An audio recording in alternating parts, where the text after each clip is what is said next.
Election के बाद vote लेने के बाद वो नेताजी कहाँ चले जाते हैं, राजौरी पुंछ के लोगों को इसका कोई इल्म नहीं है।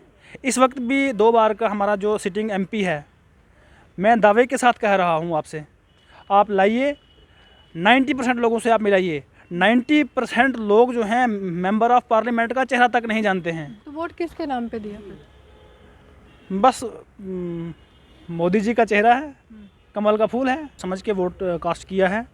लेकिन जम्मू में जो ये इस तरह का मोदी फेस रख कर के इलेक्शन होता रहा था, आज मैं देख रहा हूँ काफ़ी अरसे से जम्मू के लोग भी, जम्मू के डोगराज भी समझ चुके हैं कि ये सिर्फ नफ़रत फैलाकर वोट हासिल करना और पद हासिल करना, कुर्सी हासिल करना है। इस समय जम्मू कश्मीर सच में भेदभाव का जो शिकार हो रहा था, उस भेदभाव की समाप्ति के लिए इस तरह से परिसीमन आयोग की अंतिम रिपोर्ट को सबके समक्ष लाया गया है, या फिर आरोप प्रत्यारोप का सिलसिला लगातार जारी है। मेरे साथ जावेद साहब हैं, इनसे जानने की कोशिश करेंगे क्योंकि ये राजौरी से ताल्लुक़ रखते हैं और राजौरी का कुछ हिस्सा जो है वो अनंतनाग के साथ मिला दिया गया और कुछ हल्के जब इस तरह से मिलाए जाते हैं और एक कॉन्स्टिट्यूएंसी बनाई जाती है तो लोगों में बहुत सवाल उठता है कि इतनी दूरी है तो नेताजी वहाँ तक पहुँचेंगे कैसे। तो पुंछ से ये ताल्लुक़ रखते हैं, आपसे मैं जानना चाहूँगी ये जो परिसीमन आयोग की जो रिपोर्ट आई इसको आप कैसे देखते हैं? जो second draft report delimitation commission की है, इसको मैं रिजेक्ट करता हूँ। सिर्फ मैं नहीं रिजेक्ट करता, राजौरी और पुंछ ट्विन डिस्ट्रिक्ट्स जिसको पीर पंजाल के नाम से जाना जाता है, उसके 100% लोग जो हैं इस रिपोर्ट को रिजेक्ट करते हैं। लेकिन जो रिटायर्ड यहाँ पर अगर हम कहें तो जस्टिस रही हैं रंजना देसाई, उन्होंने ये रिपोर्ट पेश की है, तो क्या आप लोगों को उन पर भरोसा नहीं है? क्योंकि वो एक बहुत बड़े पद पर रही हैं, न्यायालय से जुड़ी रही हैं और सबके साथ इंसाफ करने के लिए जानी जाती हैं। यहाँ पर हमेशा एक रवायत रही है कि फ़ैसले जो हैं वो बंद कमरों में किए जाते हैं। पब्लिक डोमेन में जो बातें होती हैं वो बंद कमरों में नहीं होती हैं। पब्लिक डोमेन में कुछ कहा जाता है और बंद कमरों में क्या फ़ैसले लिए जाते हैं वही फ़ैसले ये लिए गए हैं।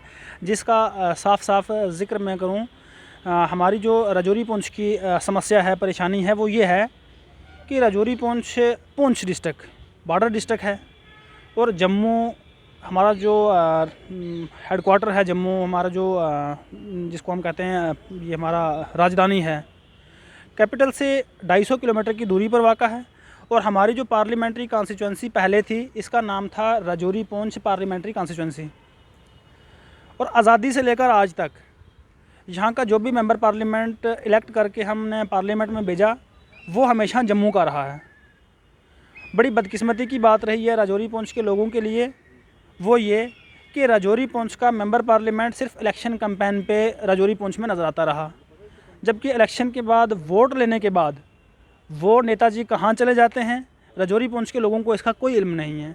इस वक्त भी 2 बार का हमारा जो सिटिंग एमपी है, मैं दावे के साथ कह रहा हूँ आपसे, आप लाइए 90% लोगों से आप मिलाइए, 90% लोग जो हैं मेंबर ऑफ पार्लियामेंट का चेहरा तक नहीं जानते हैं। तो वोट किसके नाम पे दिया फिर? बस मोदी जी का चेहरा है, कमल का फूल है। अब आपको लगता है कि अभी जिस तरह से आप सवाल उठा रहे हैं तो अभी भी वही पूरी तरह से दोहराया जाएगा, क्योंकि आगे विधानसभा के चुनाव हैं? नहीं, राजौरी पुंछ के लोगों ने पहले भी इस तरह से वोट नहीं दिया है, उन्होंने हमेशा सोच समझ के वोट कास्ट किया है। लेकिन जम्मू में जो ये इस तरह का मोदी फेस रख कर के इलेक्शन होता रहा था, आज मैं देख रहा हूँ काफ़ी अरसे से जम्मू के लोग भी, जम्मू के डोगराज भी समझ चुके हैं कि ये सिर्फ नफ़रत फैलाकर वोट हासिल करना और पद हासिल करना, कुर्सी हासिल करना है। उसके बाद आवाम के साथ जो सवाल ये भी उठता है कि एसटी को वो स्टेटस दे रहे हैं जो पहले नहीं दिया गया था, ये भी इस रिपोर्ट में कहा गया है। 9 सीटें रिजर्व कर दी गई हैं एसटी क्लास के लिए, क्या वो भी आपको स्वीकार्य नहीं है? माइनॉरिटीज़ को रिजर्वेशन देना कोई गलत बात नहीं है। हमारे जमहूरियत ने, हमारे कॉन्स्टिट्यूशन ने राइट दिया है कि जो भी कम्युनिटी माइनॉरिटी में है कहीं पे, उसको रिजर्वेशन दी जाए। तो अगर ये सरकार ने दी है तो कोई सरकार का एहसान नहीं है। लेकिन आपको इसमें गलत क्या लग रहा है? कुछ ऐसे पॉइंट्स हैं जो आप बताना चाहेंगे? आप इसका विरोध कर रहे हैं? हम इसलिए विरोध करते हैं, मैंने आपसे कहा कि जम्मू 250 किलोमीटर पुंछ से दूर है। जम्मू का मेंबर पार्लियामेंट सिर्फ इलेक्शन कैंपेन पे पहुंचाता था। अब हमारा मेंबर पार्लियामेंट जो है उसको जम्मू से डिलीट करके अनंतनाग के साथ मर्ज कर दिया। तो इन केस हमारा मेंबर पार्लियामेंट का अनंतनाग से इलेक्ट होकर पार्लियामेंट में जाएगा, तो 250 किलोमीटर वाला पुंछ में कभी नहीं गया, तो वो 500 किलोमीटर वाला पुंछ में कब जाएगा और आवाम की समस्या मेंबर पार्लियामेंट की ज़्यादा चिंता है? मेंबर पार्लियामेंट की चिंता तो है ही। जब तक देखिए कश्मीर अनंतनाग का रहने वाला आदमी क्या जानता है पुंछ के लोगों की दुख दर्द क्या है, उनकी तकलीफ़ें क्या हैं, उनकी प्रॉब्लम्स क्या हैं। उनकी प्रॉब्लम्स तो वहाँ का लोकल आदमी ही जान सकता है ना। जम्मू का आदमी भी नहीं जानता है राजौरी पुंछ के लोगों की क्या प्रॉब्लम्स हैं। इसलिए हमेशा राजौरी पुंछ के ट्विन डिस्ट्रिक्ट की हमेशा डिमांड रही है कि 11 लाख से ज़्यादा 2011 सेंसस के मुताबिक यहाँ की पॉपुलेशन है। अच्छा, आपको क्या लगता है इसमें डिस्क्रिमिनेशन खत्म हुई है या बढ़ी है? क्योंकि उस रिपोर्ट के अगर अनुसार हम बात करें तो वो कहते हैं कि डिस्क्रिमिनेशन खत्म हुई है, जिनको हक नहीं मिला था उनको हक मिल रहा है, और काफ़ी ज़्यादा रिजर्वेशन की भी बात हुई है, कुछ हल्के एक दूसरे के साथ मिला दिए, अलग अलग कॉन्स्टिट्यूंसीज बना दी। डिस्क्रिमिनेशन खत्म हो गई है। कालाकोट जम्मू पार्लियामेंट्री कॉन्स्टिट्यूंसी के साथ और नौशहरा अनंतनाग के साथ ये डिस्क्रिमिनेशन नहीं है तो क्या है? कहाँ ख़त्म हुई? मैं तो नहीं मानूंगा ख़त्म हुई है, इससे डिस्क्रिमिनेशन बढ़ी है। भाजपा स्वागत कर रही है, उनकी तरफ से कमीशन तैयार किया गया था, वो तो स्वागत करेंगे। लेकिन आप ये सवाल इसलिए उठा रहे हैं कि आप, अगर मैं कहूँ तो आप उनके विरोध में है, लेकिन इस पूरी परिसीमन आयोग से प्रतिनिधि मंडल मिले थे, कश्मीरी पंडित्स भी मिले थे, पीओजे के रिफ्यूजीज भी मिले थे, नेशनल कॉन्फ्रेंस के लीडर मिले थे, भाजपा के लीडर मिले थे, सब तो मिले थे। पब्लिक ने इस वक्त तो ना जम्मू कश्मीर के अंदर असेंबली है कि यहाँ के एमएलए से बात की जाए, लेकिन सरकार ने यहाँ पर बीडीसीज और डीडीसीज इलेक्ट करवाए हैं।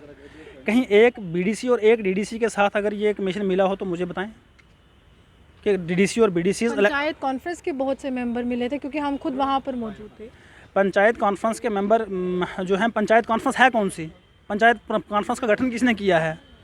वो उन्हीं के चंद लोग हो सकते हैं, पंचायत से लोग नहीं आए हैं। यानी भरोसा नहीं करेंगे आप? कैसे भरोसा करेंगे जब हमारे राजौरी पुंछ को 500 किलोमीटर दूर अनंतनाग के साथ जोड़ दिया गया है। जो हम सोच रहे हैं कि हम पहले से ही पसमानदगी का शिकार थे, हम और पसमानदा हो गए और हम पीछे चले गए हैं, तो हम कैसे इस पर भरोसा करेंगे? हमारी डिमांड है राजौरी पुंछ को अलग पार्लियामेंट्री कॉन्स्टिट्यूंसी दी जाए। अगर आपको वहाँ पॉपुलेशन कम लगती है, हालांकि पॉपुलेशन कम नहीं है, लद्दाख में 5 लाख पॉपुलेशन पर मेंबर पार्लियामेंट इलेक्ट करके भेजा जा सकता है, राजौरी पुंछ तो 11 लाख से ज़्यादा है। इन केस पॉपुलेशन कम है तो रियासी हमारा नेबरिंग डिस्ट्रिक्ट है, रियासी को राजौरी पुंछ के साथ जोड़िए। रियासी भी उसी तरह का हिली एरिया है, राजौरी भी वैसा, पुंछ भी वैसा। तो वहाँ का जब लोकल मेंबर पार्लियामेंट हमारा लीडर बन के पार्लियामेंट में जाएगा तो वो हमारे लोगों की बात करेगा। यानी आपको ये चिंता है कि जो पहले नहीं पहुँचे वो इतनी दूर कैसे पहुँच जाएंगे? तो मसला तो वही है कि जब हमारा जम्मू का इलेक्टेड मेंबर्स हमारे लोगों के दुख दर्द सुनने के लिए नहीं पहुंच सकता, तो यहाँ पर तो 6 महीने बर्फ़ की वजह से रास्ता बंद रहता है। तो कश्मीर का मेंबर पार्लियामेंट, मैं आपको इस वक्त कहता हूँ, हमारा मेंबर पार्लियामेंट जो राजौरी पुंछ का है, आइए मेरे साथ चलिए उसके घर पे। अगर वो घर पे मिल जाता है तो पुंछ से एक आदमी उससे मिलने अगर जम्मू आता है तो जम्मू वो घर पे नहीं मिलता है। उस पुंछ से जम्मू आने के लिए एक बंदे को 10,000 रुपये खर्चा चाहिए, तो अब अनंतनाग बढ़ा लिया तो 20,000 चाहिए। तो 20,000 रुपये खर्च करके एक आदमी एमपी से मिलने जाता है, तो एमपी साहब अगर दिल्ली में हैं तो क्या ये जस्टिस है, इंसाफ है? साफ तौर पर काफ़ी ज़्यादा गुस्सा और कह रहे हैं कि भरोसा नहीं करेंगे, क्योंकि परिसीमन आयोग की जो अंतिम रिपोर्ट है वो कहीं ना कहीं लोगों के साथ भेदभाव को बढ़ाते हुए नज़र आ रही है। राह आसान नज़र नहीं आ रही, क्योंकि काफ़ी ज़्यादा दिग्गज यहाँ पर जो नेता है उनकी सीटें में अदला बदली हो चुकी है। कुछ पूर्व में मुख्यमंत्री भी रहे हैं, जिसके बाद सियासी ज़मीन खिसकने की चिंता जो है तमाम सियासी चेहरों को सताती रही है। आप यूँ हमारे से बने देखते थे न्यूज़ 9 लाइव, जो मुसलमान की रिपोर्ट।